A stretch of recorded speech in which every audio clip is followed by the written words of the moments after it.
Otra propiedad de la convolución es la propiedad asociativa. Es decir, si una señal IDT es el resultado de hacer la convolución entre tres señales, uno necesariamente tiene que ir agrupando porque la convolución está definida para dos señales.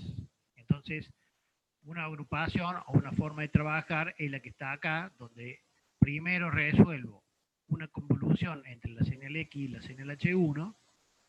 Del resultado obtenido entre esa convolución, aplico una segunda convolución con H2 y ahí llegaría la I de T.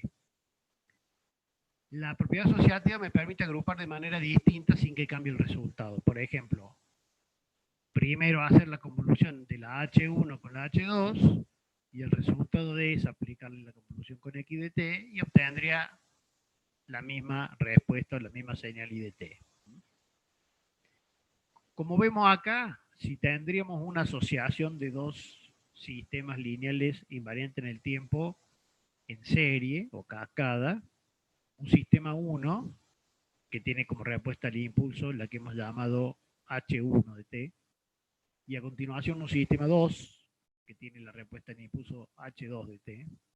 Cuando estaba en serie el sistema significaba que dada una señal de entrada al primer sistema, este sistema generaba una respuesta, esa respuesta era la señal de entrada del segundo sistema, o sea que hay una doble transformación y recién ahí obtenemos IDT como resultado final.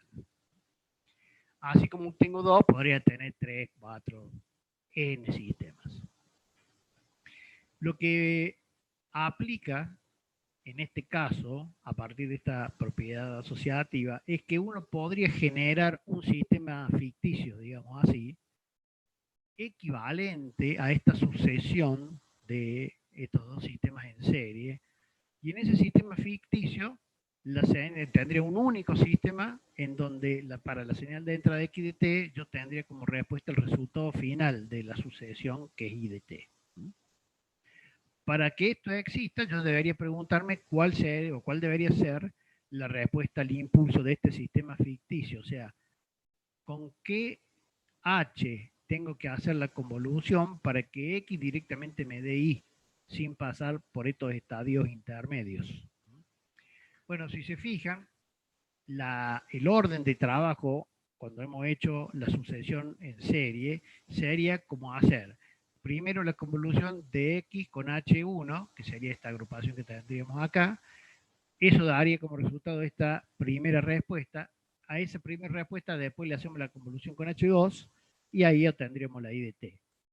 Y si me fijo en la propiedad asociativa que hemos aplicado acá, ahí vemos que el corchete en donde se indica que primero resolvemos la convolución del H1 con el H2, daría como resultado a aquella señal con la cual yo tengo que hacer la convolución de X para directamente obtener la Y. Por lo tanto, en un sistema equivalente de varios sistemas que se encuentran en serie, yo debería decir que ese sistema equivalente tiene una respuesta al impulso que se puede calcular a partir de la convolución de las respuestas al impulso de cada uno de estos sistemas individuales, ¿sí? A ver si está... Bueno, ahí no está escrito específicamente, sino directamente está mostrado en el cuadrito o en el bloque que representa el sistema equivalente. Si yo tendría entonces acá una respuesta al impulso en convolución de H1 con H2, X con la convolución de ese resultado me daría directamente Y y simplificaría, digamos, esa sucesión de sistemas en serie. Además, la convolución es distributiva con respecto a la suma. Es decir, si yo tengo que hacer una convolución de X con una suma de dos señales, ese resultado sería igual al que se obtendría de hacer la suma de la convolución de X con cada una de estas señales. X con H1 más X con H2. Este resultado o esta propiedad uno lo puede aplicar cuando los sistemas se encuentran, por ejemplo, en paralelo.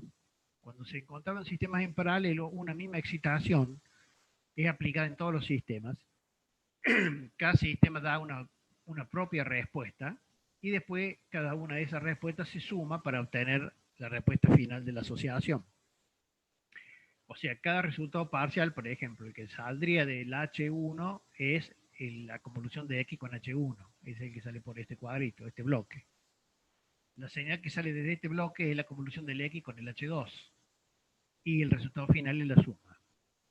Entonces, si yo quiero transformar un sistema equivalente único, que a partir de X directamente de Y, vemos que para poder dar la respuesta al impulso de este sistema equivalente, tengo que buscar con qué señal tengo que hacer la convolución de la entrada, que es X, para obtener la salida, que es Y.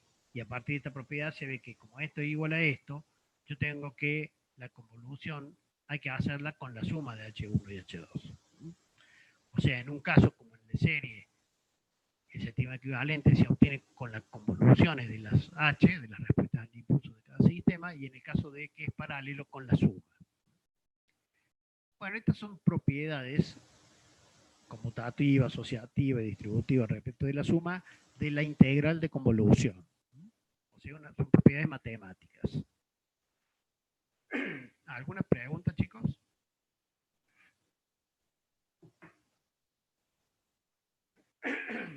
Perdón.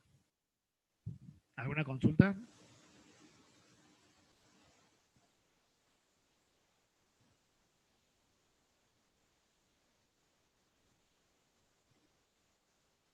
No, profe, nada. Bueno, ahora vamos a avanzar un poquito más sobre los sistemas. O sea, nuestro análisis, ya sabemos, se circunscribe a sistemas que son lineales e invariantes en el tiempo, pero también nosotros hemos visto que los sistemas podían tener otras propiedades y esas otras propiedades pueden ser analizadas a partir de conocer la respuesta al impulso del sistema, o sea, el HDT.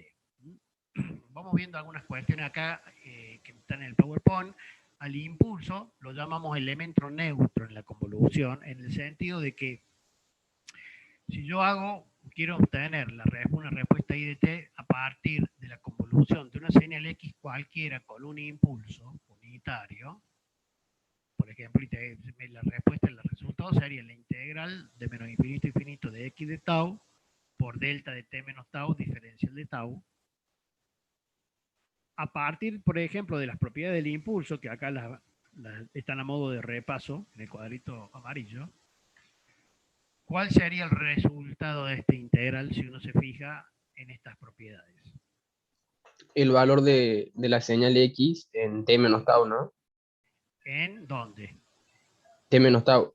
No, tau es variable, una variable de integración. ¿En T? Tau no tiene un valor fijo, vos no podés evaluar en tau. Fíjense acá. En el desplazo que haya en el impulso.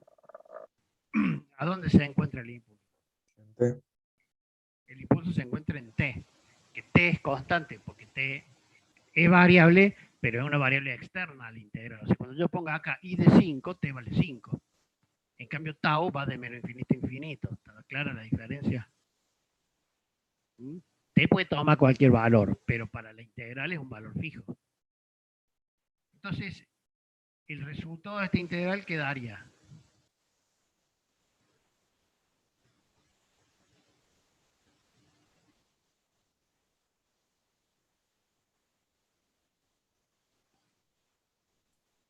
X de T. X de T. Ahí está, ¿ven? O sea, I de T, si es la respuesta o es el resultado de hacer una convolución de una señal X con un impulso, me da la misma señal X. O sea que sería algo así como un elemento neutro con lo que sería la convolución. O sea que, ¿qué es lo que pasaría si uno lo aplica esto en un sistema lineal invariante en el tiempo? Y la respuesta sería igual a la entrada, ¿se entiende? ¿Y por qué es eso? Y eso es obvio porque si me dice que h de t es igual a delta de t, y además yo sé que h de t por definición, ¿qué representa en un sistema lineal invariante en el tiempo? La respuesta del sistema al impulso unitario. Exacto. Si la respuesta de un sistema al impulso unitario es un impulso unitario, entonces la respuesta a cualquier señal X va a ser la misma señal X. Porque lo que hace ese sistema no modificó nada. Si yo le meto un impulso y sale un impulso, lo que entre va a salir de la misma manera sin ninguna transformación, ¿se entiende? Por eso es que es neutro, digamos, el impulso en ese sentido. En realidad esto es para aplicarlo en una propiedad de los sistemas que vamos a empezar a ver ahora. Nosotros, por ejemplo, la clase pasada hemos mencionado algunas propiedades de los sistemas, aparte de la linealidad y de la invariancia en el tiempo, como era la memoria, por ejemplo. Entonces, ahora lo que vamos a ver es cómo a partir del conocimiento de la respuesta al impulso de ese sistema, o sea, del HDT, puedo hacer o sacar alguna conclusión respecto de estas otras propiedades del sistema. Entonces, ¿qué debería ocurrir si yo además digo, bueno, ¿cómo sería un sistema o cómo sería el HDT de un sistema lineal invariante en el tiempo en el cual además este sistema no tiene memoria? A ver, vamos a tratar de, a partir de la expresión de la integral de convolución, a ver si nos damos cuenta y después avanzamos. La propiedad de no tener memoria, ¿cómo se definía en un sistema? La salida del sistema depende únicamente de la entrada en ese momento. Exacto. O sea, si yo acá pongo, yo quiero calcular I de t, si yo, por ejemplo, quiero poner I de 8, esta X, porque esto es igual y de alguna manera depende de X, que es la señal de entrada, no puede participar para cualquier tau, solamente puede participar qué valor de tau en ese caso. T, Bueno, pero yo le dije t, supongamos que quiero calcular I de 8, 8. perdón, no me acuerdo. O sea que, exactamente. Y así como yo le puse un 8, podría haber puesto 5, menos 3, 4, lo que sea. O sea, solamente cuando yo tenga que calcular I de t, en este lado derecho de la igualdad, podría participar el valor de la X en el tau igual al t, ¿se entiende? Y no pueden participar los otros, porque si no, en ese caso ya pasa a tener memoria el sistema. Eso significa que X de t es una señal de entrada que yo no la conozco, puede ser cualquiera. Lo que yo estoy analizando es las propiedades del sistema, que esas sí están definidas por H, por su respuesta al impulso. Entonces, ¿qué tiene que ocurrir con esta H para que en esta integral no participe cualquier valor de X de tau, sino solamente aquel valor donde tau es igual a t?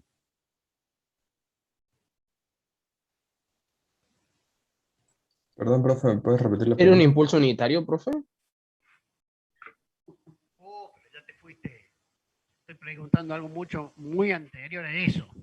Si vos me respondes el impulso unitario en un examen final y no me demuestra por qué, yo deduzco que vos sabes de memoria el tema y te vas como viniste, sin aprobar la materia, digamos. Vamos a los procesos, vamos al desarrollo, vamos a ver de dónde salen las cosas. La definición es si I de t debe depender únicamente de X para cuando este tau es igual a este t, entonces en este producto que aparece como argumento de esta integral, los valores de H, que son la respuesta al impulso del sistema, o sea, este H es lo que define al sistema, los valores de H, ¿cómo tienen que ser?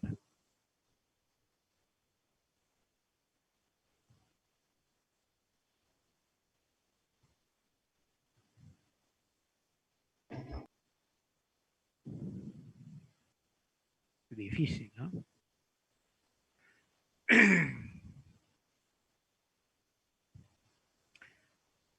Fíjense que dice acá, ¿qué necesitamos nosotros? Que los valores de H de t menos tau sean iguales a 0 para todos los valores en donde tau sea diferente a t. ¿Por qué? Porque de esa manera, si tau es distinto de t, x de tau va a estar multiplicado por 0. Entonces no va a participar de la integral. Mientras que el h en t menos tau deberá ser distinto de 0 en el caso que t y tau sean iguales, porque justamente ahí es donde yo necesito que sí participe la x de tau, cuando tau sea igual a t. Y bajo esas condiciones, o sea, con esas condiciones para h, yo veo que el sistema pasa a ser un sistema sin memoria. Y depende el valor de i en un determinado t exclusivamente del valor de la señal de entrada de x para ese mismo instante de tiempo t. Ahora vamos a ver con qué función cumplimos estas dos condiciones. Si ustedes se fijan, el hecho de que t y tau sean distintos significa que en este argumento tengo un valor que no es nulo. Y cuando este t y este tau son iguales, en este argumento tengo un h de 0, o sea, un valor nulo. ¿Qué función cumple esa condición? Que en el 0 es distinto de 0 y que fuera del 0 se hace igual a 0. Un múltiplo del impulso unitario. El impulso unitario y sus múltiplos. O cualquier múltiplo del impulso unitario. O sea, esto representa un impulso que ya no es unitario porque su área, esto está mal, ya lo voy a corregir, no me lo voy a... El área es K, no la altura. La altura, bueno, en la representación gráfica le podemos dar la altura K, pero en realidad no implica altura, implica área. Acuérdense que la altura es infinita de los impulsos, ¿sí? Bueno, conclusión. A ver, en un caso práctico, ¿cómo me doy cuenta si un sistema es sin memoria o con memoria? Y para que sea sin memoria, yo tengo que ver el h de t y tiene que ser un múltiplo del impulso unitario. Si no es así, el sistema es con memoria. ¿Está bien? O sea, estamos viendo o deduciendo esta propiedad a partir de la definición de h de t, que esa es parte del conocimiento del sistema, ¿sí? Más o menos se entiende lo que pusimos allí. Sí, profe. ¿Sí? Bueno. Vamos a ver que en otras propiedades volvemos a hacer razonamientos similares, así que vamos a seguir volviendo sobre la misma idea. Cualquier cosa, cuando terminemos las propiedades me preguntan, volvemos para atrás, no hay ningún problema. Quiero avanzar con uno o dos para verlo en un ejemplo en el pizarrón para que se analicen estas situaciones. Entonces, para que el sistema no tenga memoria, la respuesta al impulso tiene que ser múltiplo del impulso. Bueno, acá otra de las propiedades que habíamos estudiado o analizado en los sistemas era si los sistemas eran invertibles. Cuando las respuestas eran siempre distintas, mientras las entradas sean distintas, los sistemas eran invertibles y se podía definir un sistema inverso. Y la idea era que cuando uno tenía una señal de entrada, por ejemplo, que aplicaba un sistema lineal invariante en el tiempo y este daba su respuesta, al encontrar un sistema inverso, usando esta respuesta del primero como entrada, la respuesta del segundo como tendría que dar. Igual a la entrada original. Es igual a la entrada original, o sea, el z esta de t igual a la x de t que tenían acá. Pero si se fijan, la aplicación de este proceso implica que ustedes a partir de x deberán hacer una convolución con h, que es esta que está acá, y darle una respuesta que es y, a x con h. Ahora, esa respuesta y después hay que hacerle la convolución con el h del sistema inverso, que la llamamos acá h1, pero en realidad es la respuesta al impulso del sistema inverso al primero. Y del resultado de esa segunda convolución entre la i y la h1 obtendremos el resultado final. Como vimos un rato en un sistema equivalente a estos dos, uno tendría que la respuesta al impulso del sistema equivalente tiene que ser la convolución de las dos H de los sistemas que estaban en serie, ¿se acuerdan?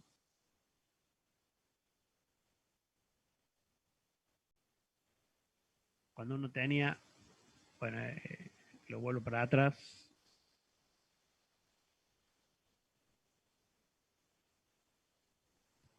Acá. Cuando uno tenía dos sistemas en serie, uno podía agruparlo en un sistema único, donde veía que dada una señal de entrada, después salía como salida el resultado final de las dos, de todo el proceso, y en este sistema equivalente la respuesta al impulso estaba dada por la convolución de cada una de las respuestas al impulso. Entonces, en este análisis de la invertibilidad, la convolución del H1 con el H2 debe darnos un elemento neutro, porque supuestamente, si el sistema este es el inverso de este, la respuesta final tiene que dar igual a la señal de entrada, con lo cual el sistema equivalente tiene que tener como respuesta al impulso el elemento neutro. ¿Y cuál era el elemento neutro? El impulso. El impulso. El impulso. Por eso es lo que está acá. Cuando uno analiza dos sistemas y quiere investigar si entre sí son uno inverso del otro, uno tiene que ver si yo hago la convolución, la integral de convolución, entre las respuestas al impulso de cada uno de ellos, el resultado me da un impulso unitario. Si es así, es porque efectivamente estos dos sistemas son inversos uno del otro. Si no da un impulso unitario es porque no son inversos uno del otro. O sea, de alguna manera nos estamos apoyando nuevamente en la respuesta al impulso de los sistemas para ver en este caso si uno es el inverso del otro. ¿Estamos hasta ahí?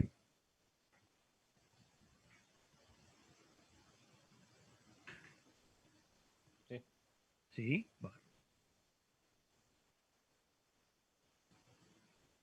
Bueno, ahí está lo mismo que acabamos de ver, la convolución de estos dos, que daría la respuesta al impulso del sistema equivalente a la sucesión en serie, tiene que ser un impulso para que sea neutro y la salida sea igual a la entrada, ¿no?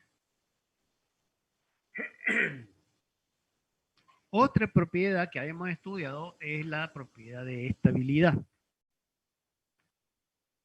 que si recordábamos, lo que decía esta propiedad en un sistema es que cuando la señal de entrada siempre permanecía acotada, o sea, sus valores a lo largo del tiempo nunca superaban un cierto máximo en valor absoluto, no importa si el signo es positivo o negativo, la respuesta ahí de t también debería permanecer acotada. O sea, sus valores en cualquier instante de tiempo no deben superar en valor absoluto una cota máxima. O sea, en otras palabras, no puede ser infinito el valor de la respuesta para ningún instante de tiempo. Si eso se cumplía, entonces el sistema era estable. Entonces ahora vamos a ir imponiendo condiciones a esta integral de convolución para ver en las peores condiciones qué tiene que cumplir la respuesta al impulso para que la respuesta permanezca acotada si la entrada es acotada y con eso cumplir la propiedad de estabilidad. O sea, ¿cómo podemos definir un sistema si es estable o no? A partir de saber cómo es la respuesta al impulso H. Lo mismo que venimos haciendo con los otros. Bueno, acá empezamos a poner algunas condiciones. Acuérdense que lo que nos importa es el valor absoluto, no importa el signo. Si yo quiero sacar el valor absoluto de la I de t, eso va a ser igual al valor absoluto de esta integral que tenemos acá, de la integral de convolución. Deme un segundito, por favor. Un segundo.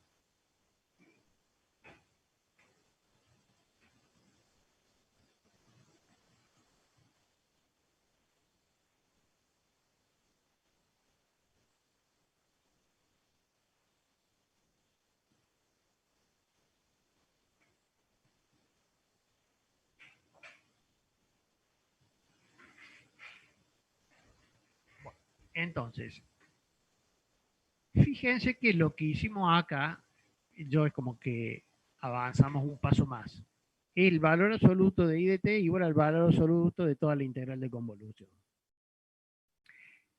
Mientras que si ahora al valor absoluto lo saco por fuera de la integral de convolución y se lo aplico a cada uno de los factores, el resultado que obtendría de esta integración va a ser más grande en general que I de t, o la suma puede ser igual.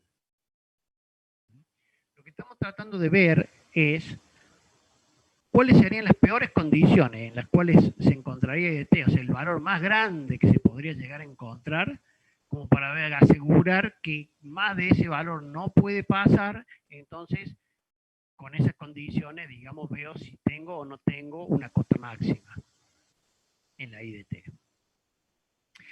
¿Alguien se da cuenta por qué acá aparece esta desigualdad? Y esto en general es menor que esto. Ahora suma igual. Y no permanece la igualdad como teníamos acá.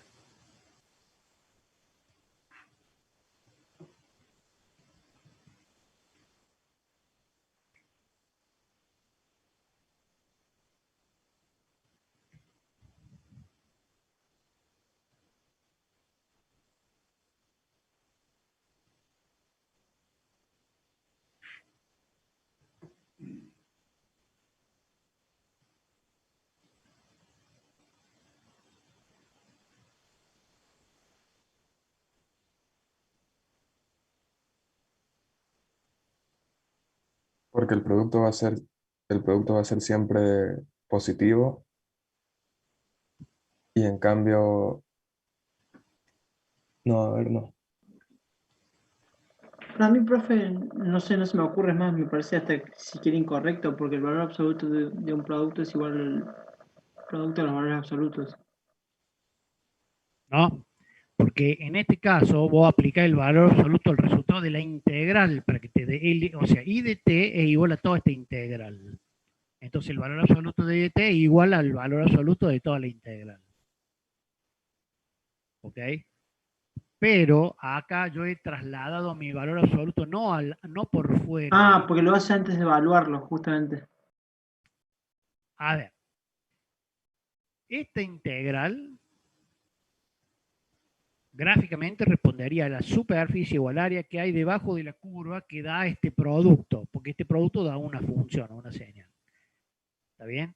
Y lo que yo obtendría como resultado total de la integral es el área de este producto, si lo veo gráficamente en una función. Ahora, acá estoy aplicando el área de este producto, pero en general este da más grande que este. Y la pregunta es ¿por qué? Porque el área de, o sea, el valor absoluto de I de t podemos estar incluyendo el área bajo la curva por encima y por debajo de la ordenada, del eje de las X. Sí. Entonces el valor nos puede dar menos y después ahí hacemos el valor absoluto. En cambio, en el otro sería como que pasamos toda la función por arriba de X y ahí sacamos la integral. Muy bien, esa es la explicación. O sea, en acá se pueden presentar algunos intervalos de tau, en donde el producto puede ser positivo o puede ser negativo. Con lo cual, en el área final que yo obtenga, voy a tener zonas de áreas positivas con zonas de áreas negativas que se van a autocancelar. ¿Entienden? Por ejemplo, si este producto fuese un seno o un coseno, cada ciclo positivo se va a cancelar con un ciclo negativo. En cambio acá, al aplicar cada factor el valor absoluto, lo estoy obligando a que cada factor sea siempre positivo. Con lo cual acá no hay anulación de áreas unas con las otras, siempre es suma de áreas. La única posibilidad de que sean iguales es que justamente en todos los instantes de tau el producto sea del mismo signo, positivo o negativo. Entonces, en ese caso se daría la igualdad. Pero en general, acá obtengo un valor más grande que acá. ¿Se entiende eso? Acá siempre las áreas van a ser positivas. En cualquier instante de tiempo este producto da un valor positivo. En cambio acá puedo tener a veces positivo y a veces negativo, entonces en el área acumulada se cancela. Se van a autocancelar.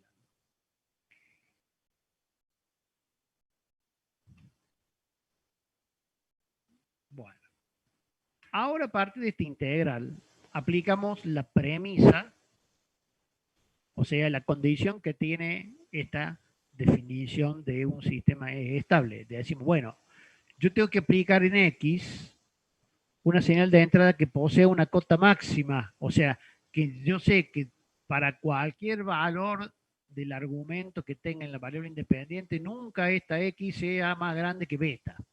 Le llamo beta a esa cota máxima. Y eso no es infinito, tiene que ser un valor finito. ¿Qué pasa? Si yo a su vez a esta integral, en vez de multiplicar h por los distintos valores de x de t menos tau, lo multiplico directamente por beta, que es el más grande de todos, entonces voy a tener una integral en donde aún voy a tener un resultado más grande que antes. ¿Se entiende? Porque a veces esta multiplicación con la x puede ir variando, pero acá le meto siempre el peor valor, el beta. Entonces ahora mi I de t, yo estoy seguro que en valor absoluto va a ser menor o igual a este producto entre el valor absoluto de la h de tau, o sea, de la respuesta al impulso del sistema, multiplicada por la cota máxima que tenga la señal de entrada, que la llamamos beta. El beta, como es constante, puede salir fuera de la integral. Y ahora que tengo ahí esta expresión, me doy cuenta que ¿cuál es la condición que se debería cumplir si yo quiero que esta I de t, el valor absoluto de la respuesta del sistema, permanezca acotada, que no se me haga infinita? ¿Qué condición, por lo que veo ahí, se tiene que cumplir para eso? Que h sea acotada también. Que toda la integral esta del valor absoluto de la h de tau diferencial de tau esté acotada. Toda esta integral. O sea, el área de la h tiene que estar acotada. ¿Se entiende? ¿Y no es Entonces, por eso, profe, que el área de la h va a estar acotada cuando la h esté acotada? no, el área de la h va a estar acotada cuando el sistema sea estable. O sea, digamos, la condición de estabilidad que implica que este valor absoluto sea menor a un valor k, que lo hemos puesto acá. Entonces, o a un valor alfa. Ese valor alfa va a surgir de multiplicar el beta que ya tenía de antes por el resultado de esta integral. Para lo cual esa integral tiene que dar menor o igual a un valor k, cualquiera finito, que no puede ser infinito, tiene que ser menor al infinito, ¿se entiende? Es decir, esta condición es la condición de estabilidad en el sistema. Esta condición es muy exigente, o sea, lo que yo sé garantizo que si se cumple esto, el sistema es estable. ¿Por qué? Porque le he metido todas las peores condiciones posibles. A veces puedo no cumplir esto y también ser estable. Pero el hecho es que si yo garantizo esto, el sistema seguro es estable. Por ejemplo,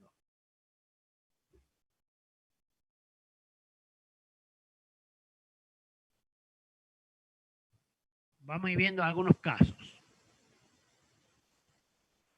Tengo esta señal. Ya están las definiciones acá. Vamos a salir de ahí. Tengo esta de acá. Por ejemplo, esta, olvídense de lo que hay ahí, pero esta es una señal exponencial e a la menos t por u de t. O sea, exponencial multiplicada por el u, cosa que la exponencial arranca en el 0 y al ser e a la menos t, x menos t significa e a la menos t, la exponencial es decreciente. Entonces, esta señal, así como está, tiene una área acotada, es lo que se llama absolutamente integral. Si le tomo valor absoluto, en este caso no cambiaría nada porque es siempre positiva. Entonces, Y está acotada la señal. ¿cómo? Está acotada la señal. ¿Cómo acotada? Que, No, digamos, yo no estoy analizando si la señal está acotada. Yo estoy analizando si el sistema es estable. Entonces yo supongo que te estoy diciendo, esta señal es la gráfica del H del sistema, el H de tau, o el H de t, la respuesta al impulso del sistema. Si porque lo que acabamos de deducir, ¿qué implicaba?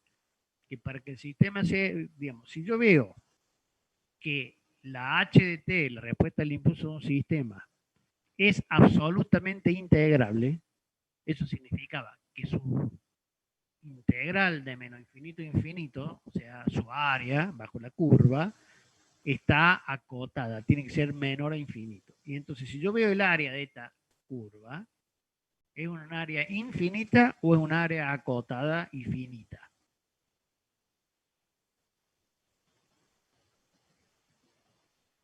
Es un área finita.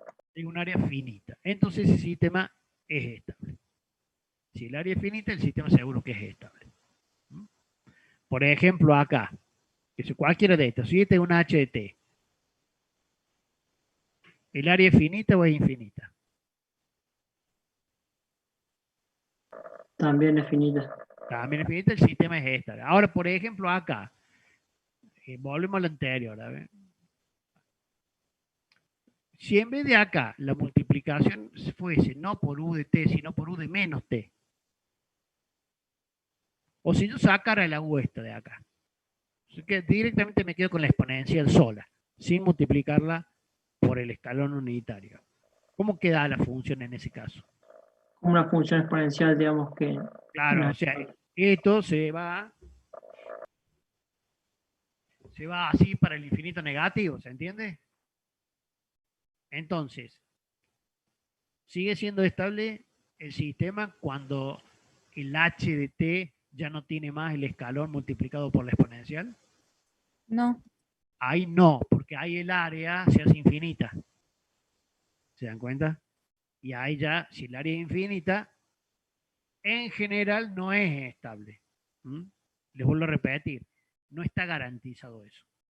Está garantizado que si es finita es estable, pero no está garantizado que si no es infinita no es estable. Que si no es finita, perdón, no es estable. Bueno, más o menos de eso se trata. Ven, por ejemplo, acá había algunas situaciones de distintas h. Por ejemplo, si esta fuese un h de t, pregunto, ¿el sistema es estable o no es estable? Es estable. Sí, porque el área es 1. El área es 1. ¿Es causal? No, causal todavía no estudiamos, perdón. Ya lo vamos a ver. ¿Tiene memoria o no tiene memoria? No la tiene. No tiene memoria. En cambio, si yo veo, qué sé yo, esta señal es estable, dijimos que sí. ¿Tiene memoria o no tiene memoria? Tiene Sí. memoria. ¿Cómo? Tiene memoria. Este sí tiene memoria, porque dijimos que para que no tenga memoria tiene que ser un múltiplo del impulso. Esta que tiene el impulso ahí, ¿cómo es? ¿Con memoria o sin memoria? Con memoria. Este es con memoria. Sí. No, es con, porque el impulso tiene que estar en el 0. Este no es un impulso, este es un impulso desplazado y ya ella no tiene más memoria. Perdón, ahí pasa así tener memoria. Bueno, todas estas que son finitas obviamente son estables. Bueno, ya volvemos sobre este punto. Voy a volver al PowerPoint. Vamos a volver acá para terminar con la... Quedaron algunas. O sea, hemos visto memoria, hemos visto, bueno, las condiciones para que sean inversos uno del otro. Hemos visto que para que sea estable debe ser el área finita, absolutamente integrable, la respuesta al impulso. Faltaría ver causalidad. ¿Cuándo el sistema era causal? ¿Se acuerdan? Cuando la salida dependía de los valores actuales y anteriores de la variable de entrada. Perfecto, muy bien. Miren, ahí tienen dos ejemplos. Un x de t sería cualquier señal de entrada de x de t y una respuesta al impulso h de t cualquiera que arranca en el de origen. O sea, en el tiempo cero. ¿Se acuerdan que para hacer la pasa que ustedes no me han practicado mucho la convolución, lo cual es un problema? Cuando aplicamos el integral de convolución, bueno, en este caso la x permanece fija y pasa a ser en vez de x de t, x de z, en vez de tau le llamo z, la variable de integración, a la h la transformamos en h de t menos z, Con lo cual, en el origen, donde tenía el origen, ahora tenemos el t, y en vez de ir para la derecha, se reflejaba y va para la izquierda. Si yo multiplico este 2 e integro, en mi integral de convolución, los límites que van a realmente participar van a ser desde dónde hasta dónde. Cuando hablo de esta integral, la de la convolución. ¿Desde dónde hasta dónde hay que hacer la integral de convolución acá? De menos infinito t. Desde menos infinito hasta t. Porque a partir de t el producto me da 0. Con lo cual, si ustedes se fijan en esta expresión, los valores de x de tau que van a participar efectivamente para encontrar i de t son valores de t o valores anteriores a t, lo cual está indicando de que efectivamente esta h de t responde a un sistema que además es causal. ¿Se entiende? Porque en los valores de x de la entrada no participan aquellos valores en donde tau son mayores que t, porque la integral se corta en el t. Eso es más o menos lo que estamos hablando. Ahora, por ejemplo, hay otro caso en donde la respuesta del impulso tiene una parte no nula para los tiempos negativos, porque sus valores arrancan desde T0, pero un T0 que es negativo. Entonces, cuando hacemos la reflexión y el desplazamiento de esta señal, esta parte que está antes del tiempo igual a 0 pasa a estar después del tiempo t en el caso de la multiplicación. La integral de convolución entre estas dos va a ir desde dónde hasta dónde. ¿Cuáles van a ser los intervalos de integración ahora? Menos infinito a t más t0. Exactamente. Con lo cual, ahí van a empezar a participar algunos valores de x y de z, pero cuando z sean mayores que t, y ahí pasa a ser un sistema que no es causal. Entonces, así intuitivamente, ¿de qué nos damos cuenta? De que la respuesta al impulso, la h de t, ¿cómo tiene que ser si el sistema es causal?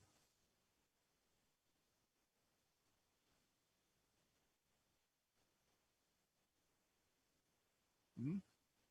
Pregunta. Tendría que valer 0 para todos los valores de t menor a 0. Sí, señor. Vamos de nuevo a hacer un análisis similar al que hicimos con la memoria. O sea, vamos a ver desde la integral de convolución qué tiene que ocurrir con h para que no participen en la señal para la respuesta en un valor de tiempo t aquellos valores de x y de tau donde los tau sean más grandes que el t. ¿Qué tiene que pasar? Para que sea causal, ¿qué necesitamos? Que en esta integral los valores de x y de tau que efectivamente participen para encontrar i de t sean aquellos en donde el tau tiene que ser Menor o igual a t. menor o igual a t. Con lo cual, esta h se me tiene que hacer 0 para aquellos valores de tau en donde se cumpla que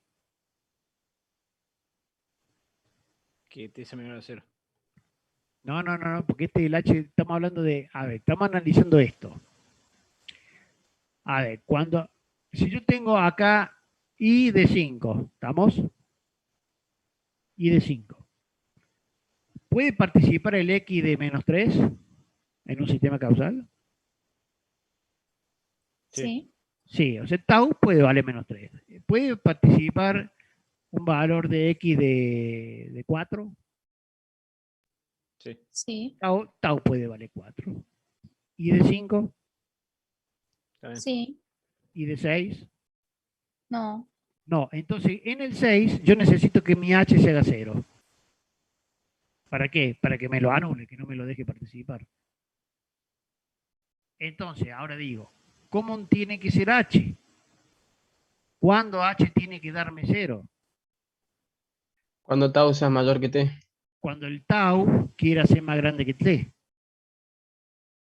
¿Se entiende?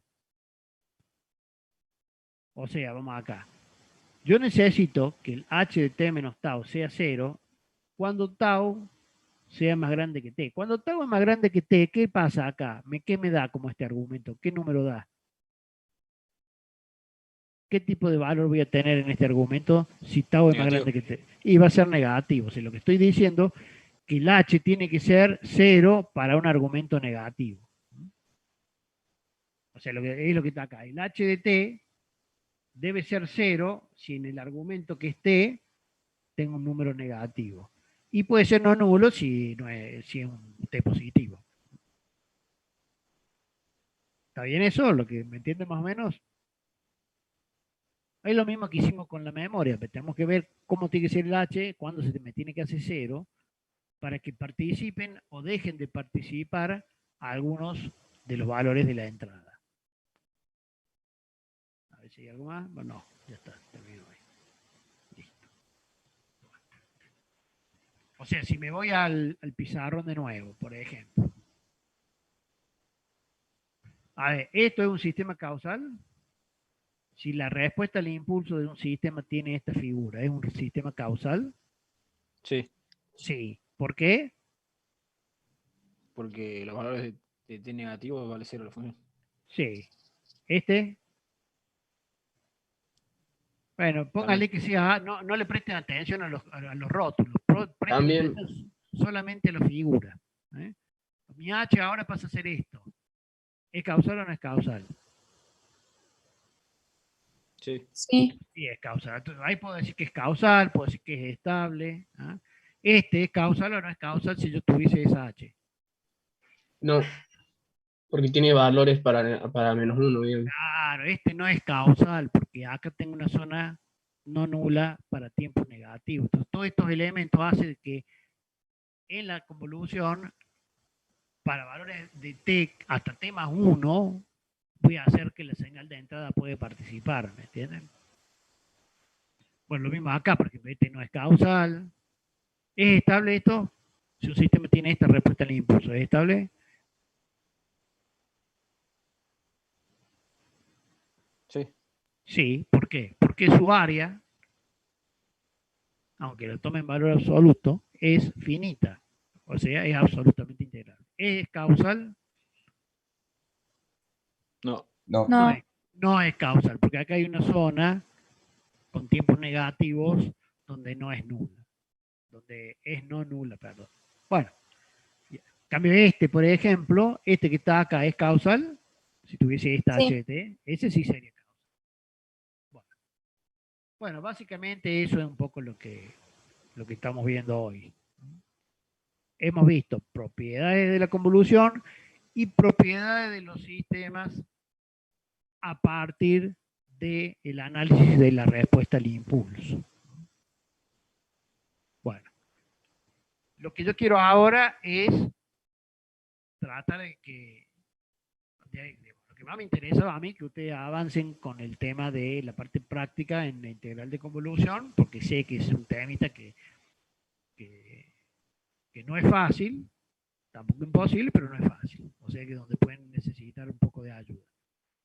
Así que vamos, convolución o no, o lo que sea, hasta lo que hemos visto hoy. Si tienen dudas, el resto que nos queda del tiempo es para despejar dudas. ¿sí? Teórica o práctica, no importa.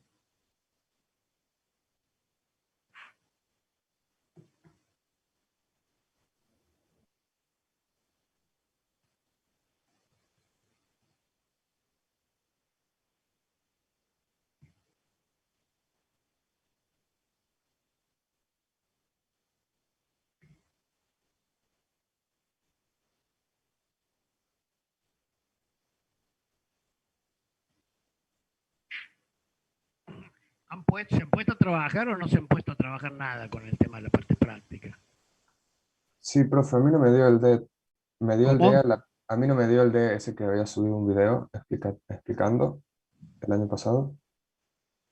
No sé si se acuerda el 8D o 3.2D, no me acuerdo. ¿Cómo?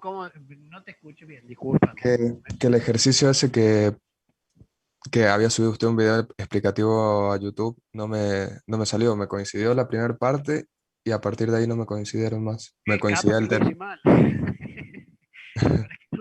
No me acuerdo. Pero, ¿qué no te consigo con el resultado que está en el video? No me empieza a coincidir siempre después el lado derecho, o sea, lo que sería la suma anterior no me empieza a dar A ver, a medida que avanza. A ver, ahí lo busco. no, sí, para no irme yo de la pantalla, ¿me lo podés dictar? Sí, ahí lo busco.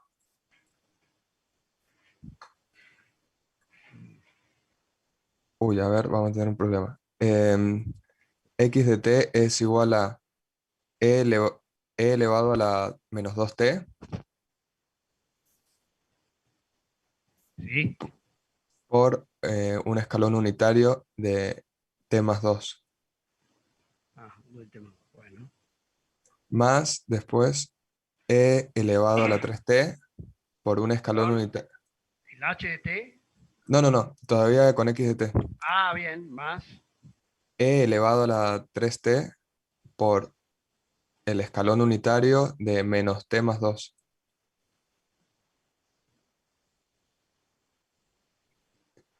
Sí. Y h de t me dio, era e a la t por el escalón unitario de t menos 1. Un quilombo. Sí, Bueno, U de T menos 1. E a la T por U de T menos 1. Después a ver cómo lo puedo meter acá en el gráfico este. Espera.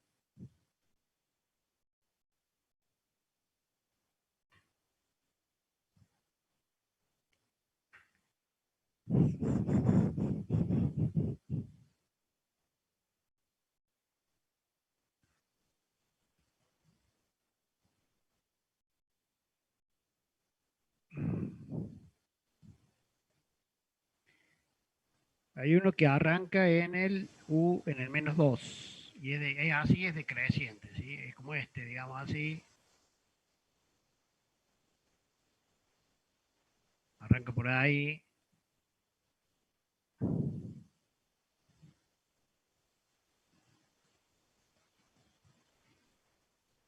Y este sería el E a la menos 2T. ¿Está bien? sí.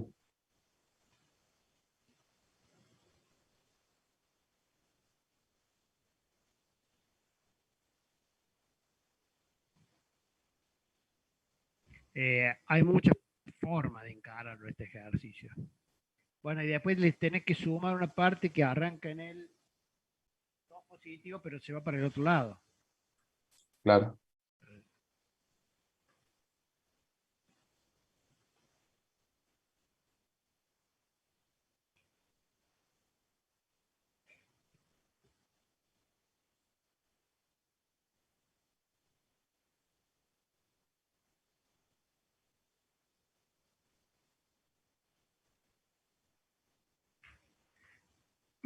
Que este sería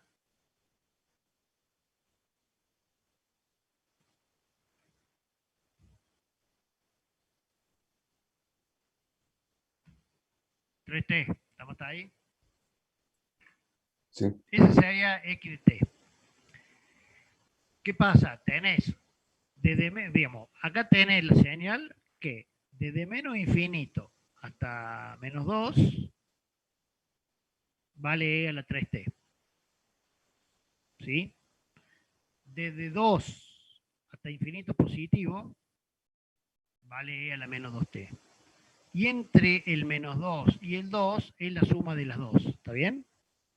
A ver, lo que he graficado no es efectivamente mi X de T, porque en el tramo intermedio yo tengo que hacer la suma de los dos. ¿Se entiende? O sea, sí, acá la figura no es esto, en verdad en la zona central es la suma. O sea, en realidad es la suma de esta más esta. Que en el único tramo que se suman, en el único intervalo que efectivamente se suman, de menos 2 a 2. Bueno, esa sería X. Y la otra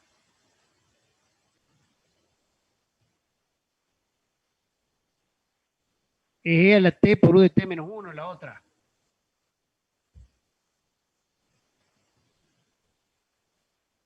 sí.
O sea, arrancaría en el 1 positivo por el U de T-1 y de ahí hacia la derecha vale E a la T.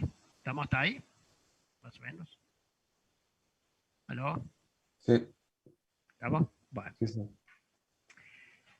Cuando hacemos la integral de convolución, ¿qué hacemos?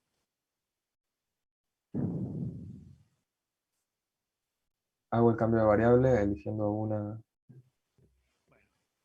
Esta de acá la llamo tau. Para no ponerle tau le pongamos z, es lo mismo.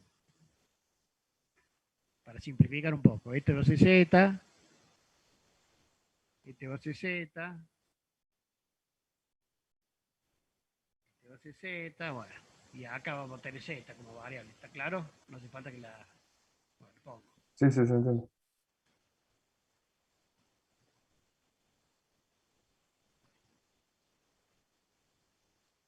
Bueno, listo. Y acá tenemos que poner h de De t menos tau menos z. t menos z. Bueno, acá va T menos z. t menos z. Y en realidad, ¿qué pasa ahora? Esto se me va para el otro lado.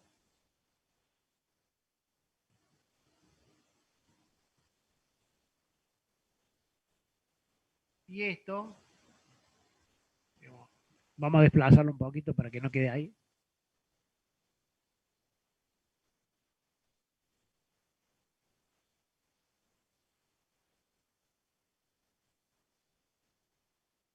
Está en z menos.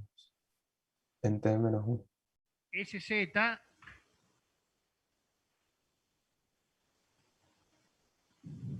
espera que me perdí, pasa a ser t menos 1. O sea, el 0 este, que es el origen, donde tenía en el señal original, ahora pasa a estar en t. Entonces, este punto que estaba en t más 1, ahora pasa a estar en T menos 1, sí. t menos 1. O sea, repasemos un poco.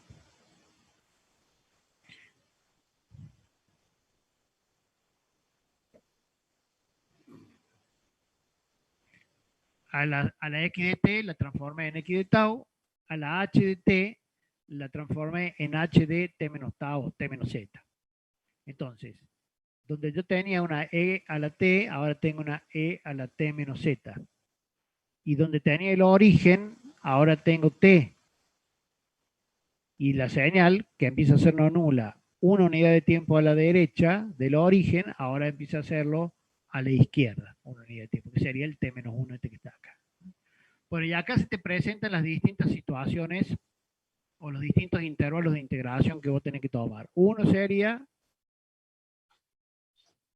Mientras t menos 1 es menor a 2, a menos 2. Claro, que vos te hay. Si vos estás acá, la multiplicación de x con h de t menos tau es la exponencial esta con la exponencial de 3z sola. Sí. Bien. Cuando cuando el t... me comí, espera que no se me movió este. Espera que lo voy a juntar todo porque si no... Cuando este bloque, cuando esta t menos... Eso ocurre, digamos, cuando el t menos 1 es menor al menos 2, menor al menos 2, la integral hay que desarrollarla con el producto de e a la 3 tau con e a la t menos tau. Cuando esto pasa el 2, es decir, cuando el t menos 1 supera el menos 2, pero a su vez el t menos 1 no se pasa del 2, o sea, el t menos 1 tiene que permanecer entre menos 2 y 2, ahí la integral de convolución es con la suma de las dos. Sí. Y después, la otra es que vos pases el 2. Una cosa así. Sí.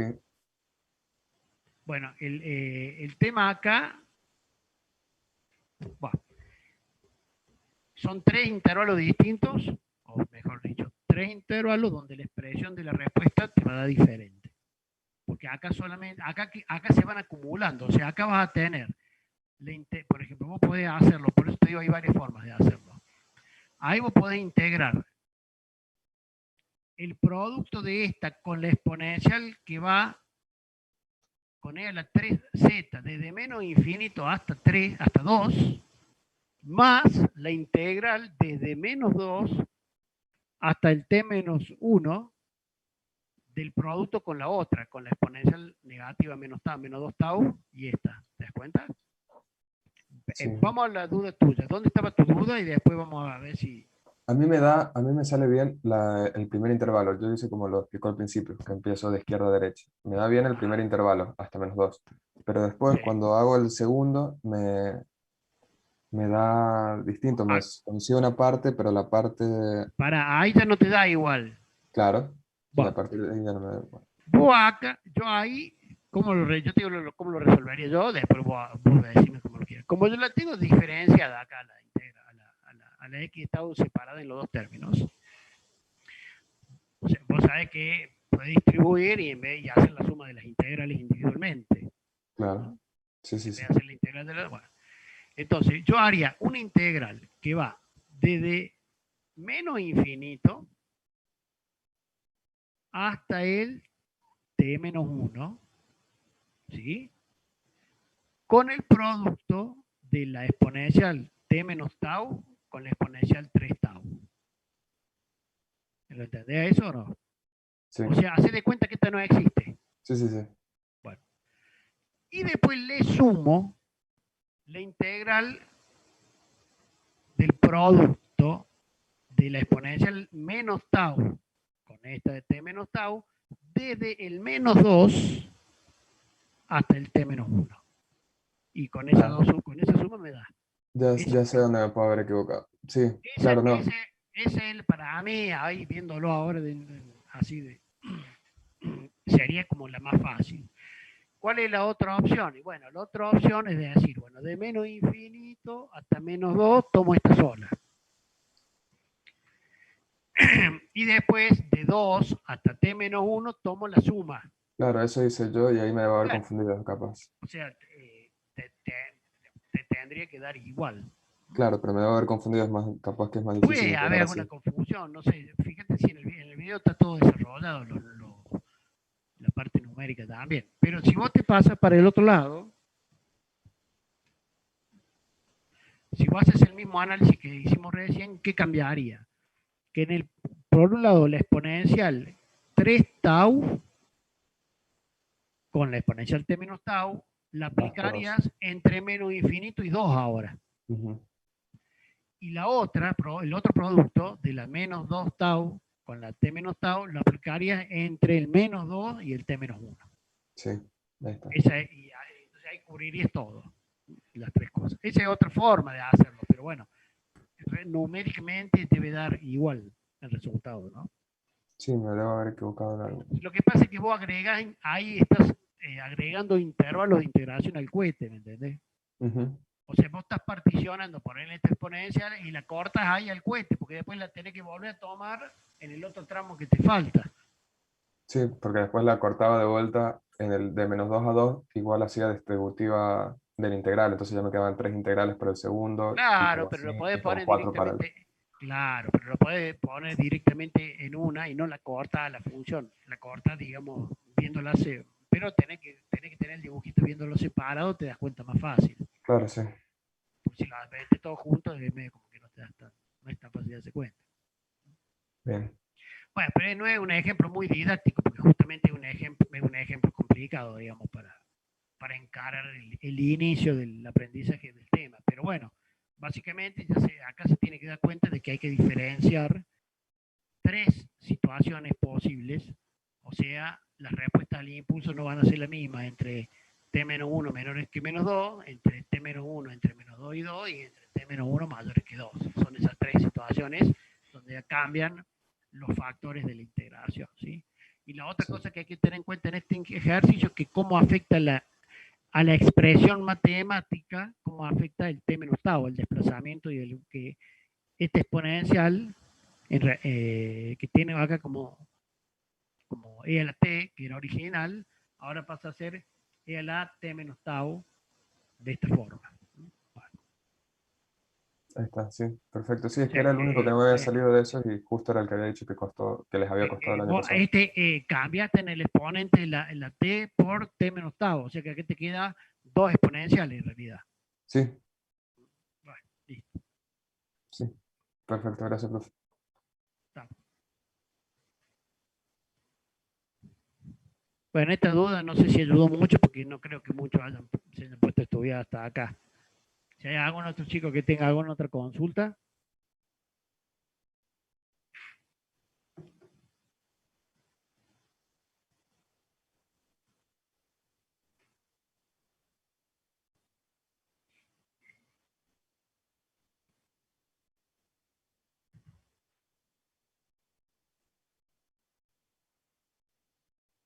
Con los exámenes de autoevaluación, con eso han andado más o menos bien.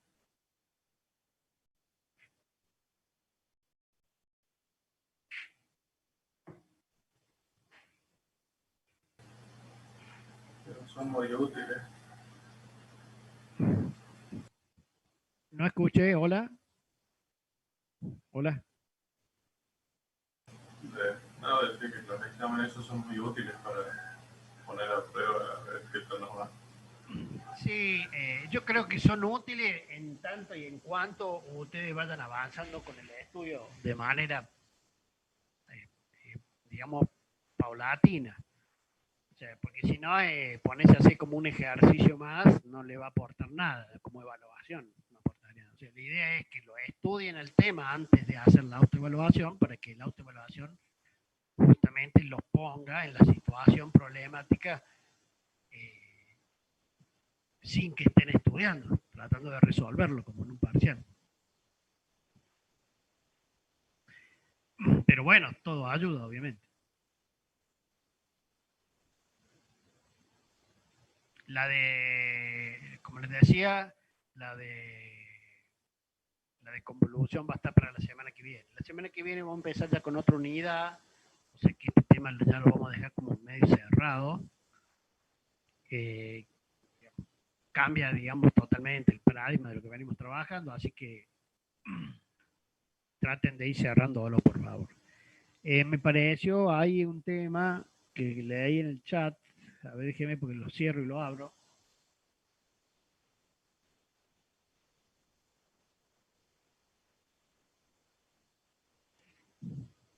No sé qué leí.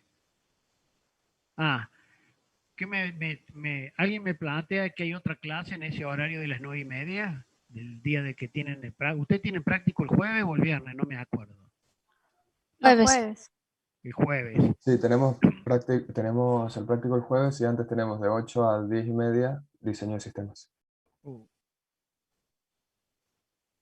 acá me está planteando alguien de que la deje grabada, pero en realidad como que la clase grabada es medio... Bueno, ustedes, o sea que entran a las 10 recién. Se desocupan a las 10:30, quiero decir. Claro, sí. Sí. Bueno, ahí lo voy a plantear. ¿Ustedes las comunicaciones qué prefieren, que la hagamos por autogestión o prefieren por el aula virtual? Se lo voy a plantear al profe para que lo tenga en cuenta. ¿O le da lo mismo? A ustedes cuando hay autogestión les llega más directo, ¿no? Porque como que les mandan un mail. Sí, por autogestión es como que abrís autogestión y ya te aparece el último mensaje que mandan. Bueno, déjeme que se lo planteo ese tema y veo si la deja grabada o que le grabe una parte y él entre a las 10:30 como para ir cerrando las ideas o una cosa por el estilo, que se los dé informado en el autogestión, ¿sí? Para que lo puedan ver todos.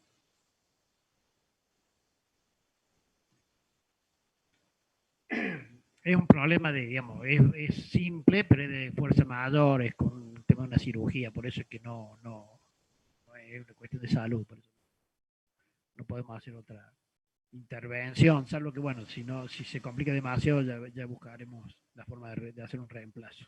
Déjeme que voy a hablar con el profe. Bueno, aprovechando el tiempo que tenemos ahora, ¿tienen alguna otra consulta? Yo por mi parte no, profe. ¿No? Bueno. Bueno, las recomendaciones siempre, traten de avanzar con todas las actividades al día para que no se les junte todo para el momento del parcial. Y en cuanto a la parte teórica también, chicos, o sea, acuérdense que nuestras condiciones de alumno son, después de los parciales, ¿no es cierto?, regulares, aprobaciones directas o libres, o abandono. Entonces, como el examen es único, el examen parcial, el puntaje genera una sola nota teniendo en cuenta todos los contenidos teóricos y prácticos. Es decir, que para las condiciones tanto de aprobación directa como de regularidad, ustedes tienen que sacar un porcentaje del examen bien resuelto que incluye todo. O sea, si ustedes no estudian nada del práctico, obviamente ya están perdiendo un 30% del parcial, porque lo único que pueden sacar bien es el 70%, supongamos que es el práctico. Y si meten la pata en algún ejercicio, ahí ya los deja muy afuera, ¿no? Así que vayan avanzando en paralelo. Obviamente que la aprobación directa es una posibilidad que se les da que vale la pena aprovechar.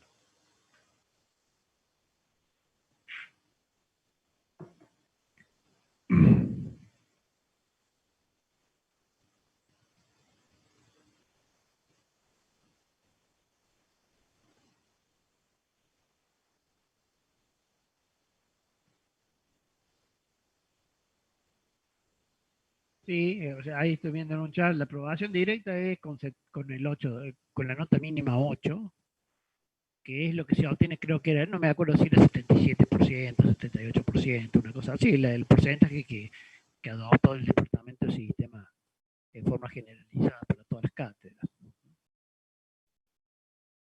Bueno.